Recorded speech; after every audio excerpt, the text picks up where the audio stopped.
Si Faisal ini emang termasuk orang yang sompral lah, emang mulutnya nggak bisa dijaga lah, sembarangan lah pokoknya dia ngomong. Sedang melayang-layang, kalian tahu, ke kanan, ke kiri, terkena angin, kena kayak sepoi-sepoi gitu lah, kalian tahu guys. Begitu bapak yang lihat si Suci, bapaknya langsung lari ke kamarnya si Indah, membangunkan ibu dan Indah berdarah-darah menempel di jendela. Assalamualaikum warahmatullahi wabarakatuh. Halo guys, jadi aku baru banget mulai channel ini dan sebenarnya nggak tahu kalian bakal nonton atau enggak. Tapi perkenalkan dulu sebelumnya, nama aku Deviananta.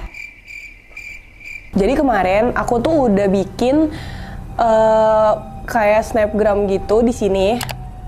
Dan ada beberapa teman-teman kita yang udah mengirimkan cerita-cerita horor mereka dan pengalaman mistis mereka melalui email. Jadi guys, kenapa aku bikin channel ini? Karena jujur aku tuh suka banget cerita ke orang-orang sekitar aku, kayak ke teman-teman aku, ke sahabat-sahabat aku. Aku bener-bener suka banget cerita dan akhirnya aku mikir bakalan cerita juga ke kalian. Dan aku membuat channel YouTube ini supaya semakin banyak orang yang terhibur dengan cerita aku. Kalian bisa mendengarkan cerita aku sambil nyetrika, sambil masak, tapi jangan nonton video aku sendirian.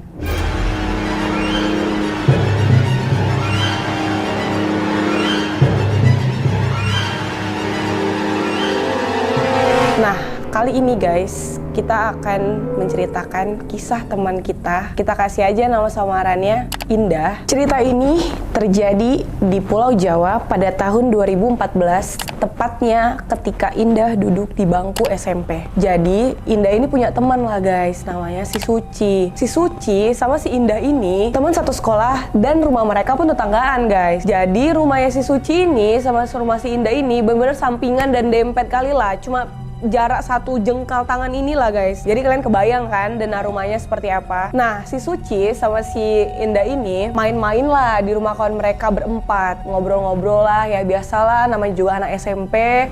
Masih jatuh cinta, cinta monyet. Mereka saling menceritakan lah, ih aku suka sama ini, ih aku tuh lagi diam-diam ngeliatin si ini. Sampai akhirnya si Suci ini pun menyeletuk, kalian kalau pacaran jangan bodoh ya. Jangan kalian sampai nggak makan perkara berantem atau kalian bunuh diri karena putus. Akhirnya kawan-kawannya ini pun iya jangan sampai kayak gitulah, bodoh kali kalau sampai kayak gitu.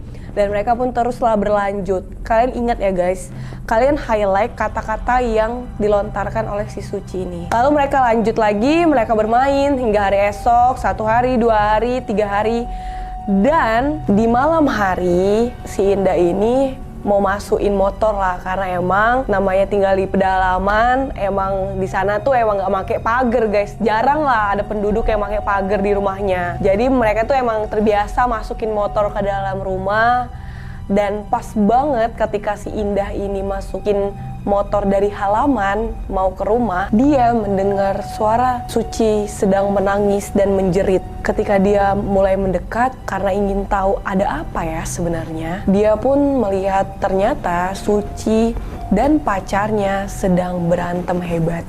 Si pacarnya sedang memaki-maki dan sedang membentak-bentak Suci. Sedangkan Suci hanya nangis, menjerit karena dia mungkin sakit hati, dihina oleh pacarnya sendiri. Tapi karena rasa gak enak dan canggung, akhirnya Indah pun tetap memasukkan motornya lah ke dalam rumah. Dia menyalakan sepeda motornya dan langsung memasukkan ke rumahnya. Tapi tidak bisa dipungkiri, Indah khawatir karena dari tangisannya Suci ini emang seperti ada suatu masalah besar yang sedang terjadi. Akhirnya si Indah ini mengintip dari jendela rumahnya dan melihat ternyata Suci dan pacarnya sudah tidak ada lagi di depan rumah mereka. Dia tidak mendengar lagi ada suara-suara itu dan dia berpikir oh mereka sudah baikan. Akhirnya oh ya udahlah, udah baikan ya mereka itu kan. Tenanglah hatinya si Indah ini.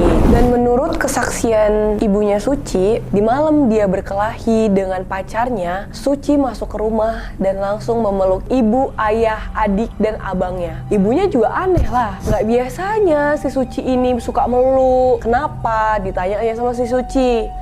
Suci ini pun jawab, nggak apa-apa Bu, rindu aja. Makin aneh lah, mamanya kok rindu? Sedangkan kan kita ketemu setiap hari. Akhirnya si Suci ini ternyata langsung masuk ke kamarnya. Ini menurut kesaksian dari keluarga Suci. Keesokan harinya, si Suci ini emang terbiasa guys, bangun pagi. Dia itu emang anak rajin lah, yang dia itu kadang bantuin mamanya bikin sarapan. Anehnya, pada pagi itu Suci belum juga bangun. Ibunya pun membanguni dia lah, teriak dari depan kamarnya. Tok tok tok, Suci, bangun nak. Tapi tidak ada jawaban dari dalam kamar Suci. Akhirnya karena ibunya pun sambil menyiapkan sarapan, ibunya meminta abangnya untuk membangunkan si Suci. Abangnya pun membangunkan dengan nada yang lebih kencang dan ketukan yang lebih keras. Tok tok tok tok.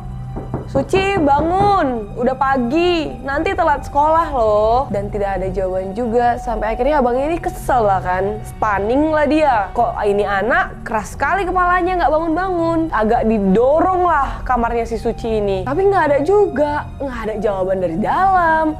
Entah bilang iya kek, entah bilang udah kek. Gak ada. Akhirnya si abangnya ini manggil lah 2 orang temannya untuk mendobrak kamar Suci. Abangnya ini bikin aba-aba lah. 1, 2, 3, brak, pintu kebuka. Ketika abangnya ingin masuk ke kamar Suci, ternyata abangnya melihat tubuh adiknya yang sudah putih pucat dengan leher ruam kebiruan menggantung tidak bernyawa di pojok kamar. Kagetlah abangnya. Kok bisa-bisanya hancur dia ngelihat adiknya tergantung di pojok kamar. Dan ternyata Suci menghabisi hidupnya dengan cara menggantungkan diri. Abangnya melihatlah adiknya sudah tergantung dan melihat di bawah tubuh adiknya ada secari kertas bertuliskan pesan 1 kalimat saja dengan isi, mungkin kamu sudah bahagia kan kalau aku kayak gini? Ini kan yang kamu mau? Abangnya pun kebingungan. Ini pesan untuk siapa? Ini siapa yang menginginkan dia untuk melakukan seperti ini? Sayangnya narasumber kita ini tidak bisa memberitahu alasan kenapa Suci dan pacarnya bertengkar. Jadi kita menghargai saja keputusan mendiang dan keluarga mendiang. Kita lanjut lagi ke cerita. Indah juga menyampaikan kalau Suci ini memang memiliki hubungan yang toksik dengan pacarnya. Beberapa kali Suci bercerita ke Indah kalau Suci pernah mengalami kekerasan fisik maupun verbal. Bahkan Ibu Suci pun memberikan kesaksian bahwa dia pernah mendapati pacarnya mencekik si anaknya ini hingga memar di sekujur lehernya ini guys, udah sampai biru-biru. Ini emang mungkin si pacarnya ini ada gangguan jiwa ya guys. Kenapa dia bisa mukulin pacarnya coba? Buat kalian laki-laki, jangan pernah kalian mukulin pacar kalian ya. Balik lagi ke cerita. Ngomong-ngomong, pacarnya si Suci ini sudah berumur, mungkin pada saat itu dia udah duduk di bangku SMA. Jadi emang jarak umur dengan Suci itu emang agak jauh ya guys. Mungkin pada saat itu Suci masih kelas 1 SMP lah. Sedangkan si cowoknya ini sudah SMA. Dan memang dari awal pun ibunya ini emang tidak srek ke pacarnya si Suci ini. Tapi setelah kejadian Suci, pacar si Suci dan keluarga Suci pun tidak pernah lagi berkomunikasi. Bener-bener lost kontak lah pokoknya. Nggak tahu lah keadaan dan posisi si cowoknya ini di mana, nggak tahu lagi lah. Oke, kita lanjut ke cerita. Jadi karena kejadian dirinya si Suci ini heboh lah guys, satu warga itu. Mereka pun takut lah, kayak jangan-jangan nanti gentayangi pula sama si Suci ini kami. Mereka takut diteror, mereka takut digentayangin. Heboh lah pokoknya itu satu warga sekitar rumahnya si Suci itu. Menurut kesaksian si Indah, ayahnya Indah ini termasuk segelintir orang yang nggak takut lah guys sama hantu-hantu. Mungkin ada juga antara kalian yang nggak takut sama makhluk-makhluk halus. Nah, bapaknya si Indah ini termasuklah ke segelintir orang itu. Dia tuh emang ya udahlah, kita prinsip bapaknya kita nggak ganggu mereka kok. Ya mereka ngapain ganggu kita selagi kita nggak ganggu mereka. Nah, kita sekarang balik lagi ya guys ke denahnya tadi yang aku bilang di awal. rumah Suci dan rumah Indah itu bener-bener deket banget. Dan pas banget kamar ayahnya Suci ini, jadi kan rumahnya kan samping-sampingan kan guys. Jendela kamar rumah bapaknya ini, jendela kamar bapaknya Indah sama jendela kamar Suci itu bener-bener berhadapan. Oke, jarak 1 jengkal. Jadi bapaknya si Indah ini tetap bersikeras ingin tidur di kamarnya, sedangkan ibunya Indah itu takut. Akhirnya ibunya Indah ini memilih untuk tidur terpisah dengan ayahnya dan dia tidur di kamarnya si Indah.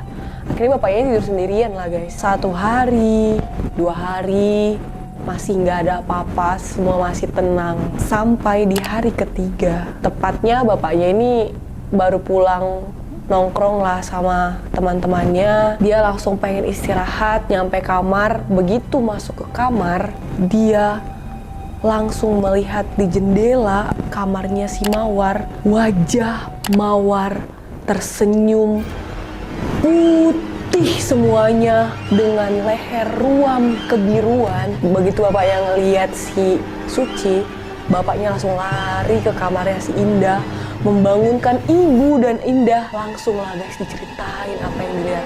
Sampai Indah ngomong kayak gini ke aku, "Dep, baru pertama kali ini aku lihat bapakku setakut ini. Nggak pernah dia kayak gitu." Dan kalian tahu, ternyata bukan cuma bapaknya si Indah doang yang digentayangin. Salah satu tetangganya Indah yang rumahnya di sekitar area itu juga, istrinya lagi buang air besar. Kebetulan guys, kalian tahu kan kalau misalkan kamar mandi di pedalaman itu emang tidak di dalam rumah, mungkin di samping, mungkin di depan rumahnya.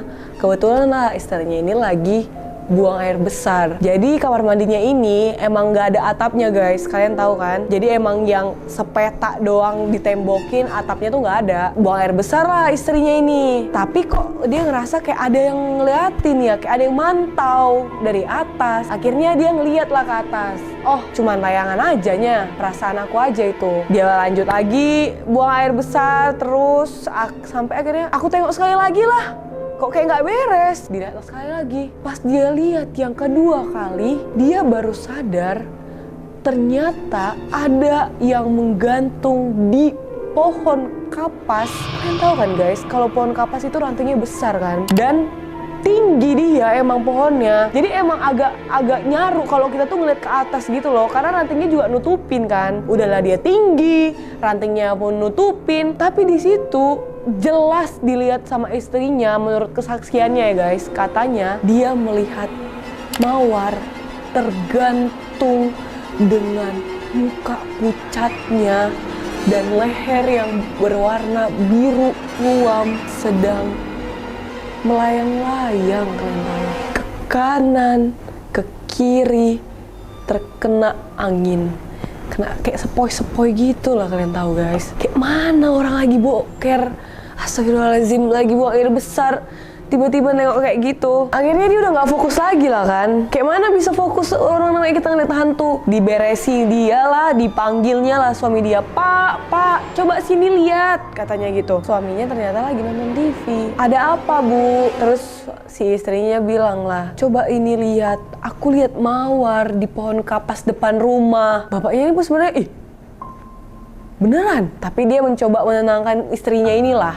Dibilang dia, halah, itu mah kamu salah lihat. Walaupun sebenarnya deg-degan dia, kayak mana kalau beneran ya? Akhirnya istrinya bilang, sini, coba lihat aja dulu. Akhirnya bapaknya ini pun diintip, nggak berani dia keluar weh. Diintip dari jendela, dilihat dia ke atas. Nggak ada apa-apa pun. Pas istrinya ngelihat, ternyata emang udah nggak ada apa-apa lagi. Akhirnya bapaknya pun lega lah, dibilangnya lah, makanya apa-apa tuh doa. Akhirnya tetangganya langsung cerita lah guys ke mamanya si Indah kan. Ini juga memberitahu pada waktu itu ada seorang kerabat keluarga mereka bernama Faisal. Faisal ini umur 48 tahun guys. Jadi dia itu nginep lah di rumahnya si Indah ini karena ada satu urusan. Cuman si Indah ini lupa lah alasannya kenapa, karena udah lama juga kan. Tapi si Indah ini inget kali kalau si Faisal ini emang termasuk orang yang sompral lah. Emang mulutnya nggak bisa dijaga lah, sembarangan lah pokoknya dia ngomong. Sampai waktu si Suci ini meninggal pun dia bilang, nggak takut aku sama setan, ngapain aku takut sama setan. Dan parahnya lagi, pada waktu itu pas banget 7 harian si almarhum. Dan biasanya emang orang Jawa itu mengadakan hajatan 7 harian guys. Nah, mungkin karena si Faisal ini tinggal di rumah si Indah, si Faisal ini ikutlah kehajatannya si almarhum Suci. Karena kan emang mereka tetangga kan guys. Terus akhirnya si Faisal ini ngeliat lah di sana orang-orang kayak ngebahas kejadian-kejadian Suci. Dibilang lah sama bapak-bapak, kemarin si Suci menggantung ya di pohon kapas depan rumah dia. Terus mendengar obrolan itu, akhirnya si Faisal ini gabung lah guys sama orang-orang yang sedang menceritakan Suci ini. Terus si Faisal tiba-tiba nyetuk kayak gini, halah kalau modelan setannya masih Suci, itu mah aku bakal cium, aku peluk. Dia bilang kayak gitu guys. Mereka yang mendengar Faisal berbicara seperti itu pun langsung mengingatkan Faisal. Faisal, kamu jangan begitulah. Kan ini lagi hajatan di rumahnya Suci. Ngomongnya dijaga. Ada juga yang menyeletuk kayak gini, kamu hati-hati ngomongnya. Nanti kamu disamperin loh kalau kamu ngomong kayak gitu. Mendengar respon warga yang seperti itu, Faisal ternyata bukannya berhenti, malah semakin menjadi-jadi. Dia pun berceletuk, orang mati mana bisa bangkit, orang dia udah mati masa bisa nyamperin orang hidup. Akhirnya orang-orang keheranan lah guys. Mereka cuma bisa geleng-geleng doang lah ngeliat kelakuan si Faisal ini. Emang gak betul anak ini, emang diajarin bukannya dengerin malah membangkang. Belum kena aja nanti batunya. Dalam hati mereka lah mungkin ya. Aku pun udah kesel nengoknya si Faisal ini. Jadi guys, kata si Indah, memang si Faisal ini termasuk orang yang bisa melihat hal goib lah. Jadi mungkin itu alasannya dia tidak takut sama hantu, sama setan, hal-hal goib. Tapi ya itu nggak bisa dibenarkan juga guys. Bukan berarti kalian bisa lihat, berarti kalian bisa semena-mena ngata-ngatain orang udah mati. Itu nggak bisa kayak gitu guys. Singkatnya, setelah sompral dari hajatan si Suci, si Faisal ini pulang lah ke rumah si Indah. Si Faisal ini tidurlah di ruang tamu depan dekat horden depan rumah. Emang dia tuh tidur di ruang tamu guys. Ruang tamu ada hordennya. Nah dia tuh depan horden itulah dia tidur. Setelah itu menyusullah bapaknya Indah dan ibunya Indah serta Indah masuk ke dalam kamar. Karena si Faisal ini udah melihat mereka semua udah masuk ke kamar, dimatiin si Faisal inilah lampu ruang tamu guys. Karena saat itu si Faisal sudah melihat jam tepat pukul 12. Akhirnya dia pikir untuk tidur lah, dimatiin lah semua lampu ruangan ini. Gak lama kemudian si Faisal ini kebangun. Dia pikir udah pagi lah. Tapi ternyata ketika dia lihat jam masih menunjukkan pukul 12:14. Dia kaget lah, kok aku bangun? Apa yang bisa bikin aku kebangun? Akhirnya dia cuek lah, dia lanjut tidur lagi lah. Pas banget si Faisal ini mau memejamkan mata, tiba-tiba horden di sampingnya dia itu bergerak kencang kali guys. Kayak ada orang yang nari-nari, saking kencangnya bapaknya Indah, ibunya dan Indah kebangun karena kencangnya gorden ini bunyi. Faisal ini kaget kali guys. Akhirnya si Indah ini nanya lah guys ke ibunya, itu suara apa ya bu? Gak tahu. Akhirnya ibunya sama si Indah ini keluar lah. Bapaknya juga ternyata keluar guys. Berkumpul lah mereka di ruang tamu. Tapi ketika mereka berkumpul di ruang tamu, ternyata si horden ini sudah berhenti bergerak. Mereka bertanya lah ke Faisal, itu suara apa Faisal? Lalu si Faisal menjawab, nggak tahu bu. Tapi tadi emang hordennya itu gerak kencang banget. Faisal juga kaget. Akhirnya mereka nunggu lah. Mereka menunggu horden ini bergerak lagi sekitar 4-5 menit. Tapi ternyata tidak terjadi apa-apa. Akhirnya Faisal nyuruh lah, udahlah bapak sama ibu sama Indah tidur aja lah ke dalam. Kita tidur aja, nggak ada apa-apa juga kok ini. Baliklah mereka guys ke kamar itu.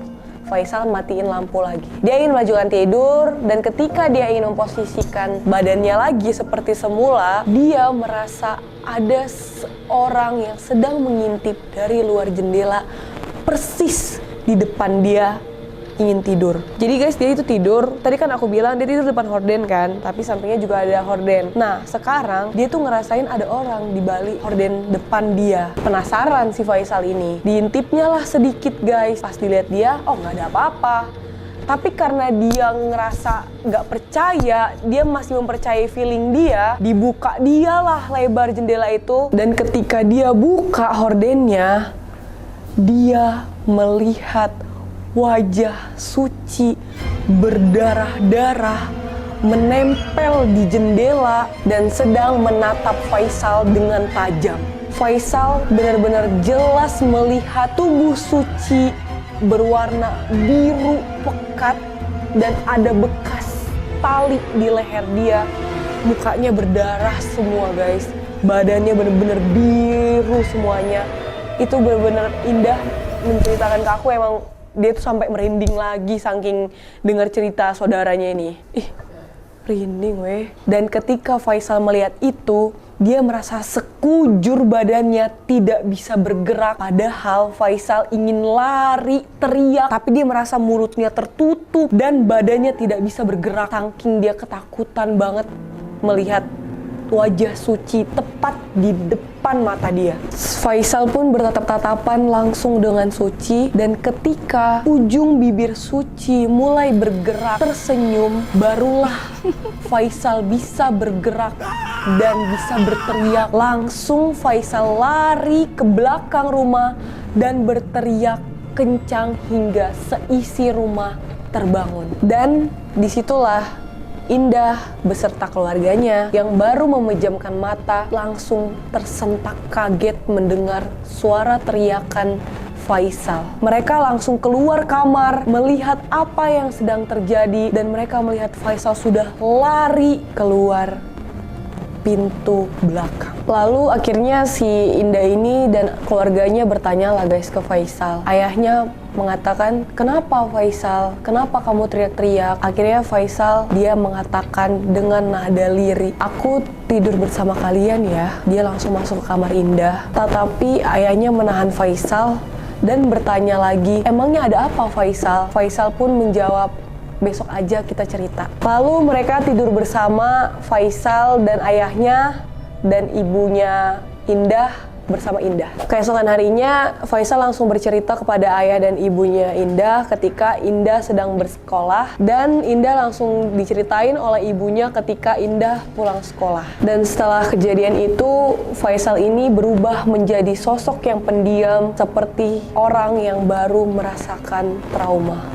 Nah, kata si Indah juga, 3-4 hari kemudian dari kejadian itu, giliran ayah Indah untuk menjaga ronda. Tapi memang meronda ini harus 2 orang guys. Tadinya ayahnya Indah ini emang dipasangkan oleh salah satu temannya. Tapi teman ayahnya Indah ini kebetulan di hari itu sedang sakit. Dan akhirnya ayahnya Indah ini meminta si Faisal lah untuk menemani dia menjaga roda. Tadinya si Faisal ini ragu guys, tapi akhirnya Faisal ini mau lah. Mungkin karena dia nggak enakan kan. Karena kan posisinya si Faisal ini di rumah si Indah itu numpang. Akhirnya mereka meronda, mereka meminum kopi sambil merokok, membahas tentang topik politik hingga topik sepak bola. Karena memang sudah larut malam, topik pun habis guys. Ayahnya Indah pun bertanya ke Faisal tentang apa yang terjadi pada dia ketika di malam dia teriak-teriak. Lalu mereka membahas lah guys cerita itu, dan akhirnya ayahnya Indah pun berpesan, "Faisal, makanya kamu jangan asal kalau ngomong harus dijaga." Si Faisal pun menjawab, "Iya, ya udahlah, nggak usah dibahas itu, udah malam juga." Karena pada saat itu memang jam sudah menunjukkan pukul 2. Akhirnya si Faisal ini ngajak lah guys, "Ayolah kita keliling kampung lagi." Akhirnya mereka beranjak lah guys, ingin mengelilingi kampung. Dan setelah berjalan agak jauh, mereka tiba-tiba mendengar suara bunyi pentungan dari pos ronda.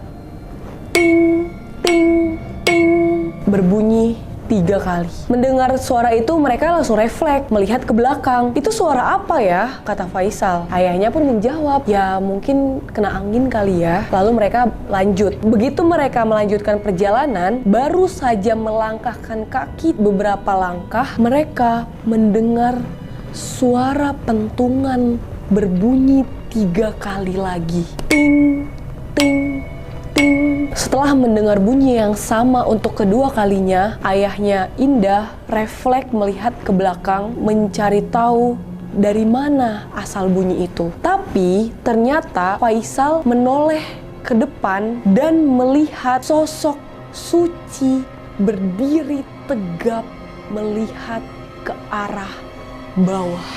Si Faisal pun langsung kaget melihat Suci berdiri di ujung jalan dan langsung menolehkan kepalanya ke arah pos ronda belakang. Di saat yang bersamaan, ayahnya sudah selesai melihat belakang dan langsung melihat ke depan. Dan ketika si Faisal ini menoleh ke belakang, dia melihat tubuh Suci tergantung di pentungan pos ronda dan ada darah yang menetes dari tubuh Suci. Akhirnya si Faisal ini kaget karena setelah dia melihat tubuh Suci berdiri di ujung jalan dan ada juga yang menggantung di pentungan, dia teriak sekencang mungkin tepat di telinga bapaknya Indah.